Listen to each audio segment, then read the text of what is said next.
અરવલ્લી જિલ્લાના મોડાસામાં ભૂગર્ભ ગટર કામને લઈને વિવાદ ઉભો થયો છે।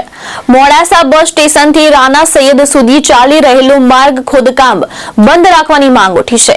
AIMIM મોડાસા દ્વારા જિલ્લા કલેક્ટરને આવેદનપત્ર આપવામાં આવ્યું છે। મોડાસા શહેરમાં હાલ ભૂગર્ભ ગટર યોજના હેઠળ બસ સ્ટેશનથી અમદાવાદ હાઈવે પર આવેલા રાણા સૈયદ વિસ્તાર સુધી માર્ગ ખોદકામનું કામ ચાલી રહ્યું છે। આ દરમિયાન AIMIM મોડાસા એકમ દ્વારા જિલ્લા કલેક્ટરને આવેદનપત્ર પાઠવી પવિત્ર રમઝાન માસ દરમિયાન કામ બંધ રાખવાની માંગ કરવામાં આવી છે। પાર્ટીના આગેવાનોના જણાવ્યા મુજબ આ માર્ગ શહેરનો સૌથી વ્યસ્ત માર્ગ હોવાથી ભારે ટ્રાફિક જામ સર્જાઈ રહ્યો છે। ધૂળના કારણે નમાજ અને રોજ દરમિયાન નાગરિકોને મુશ્કેલી પડી શકે તેવી રજૂઆત કરવામાં આવી છે।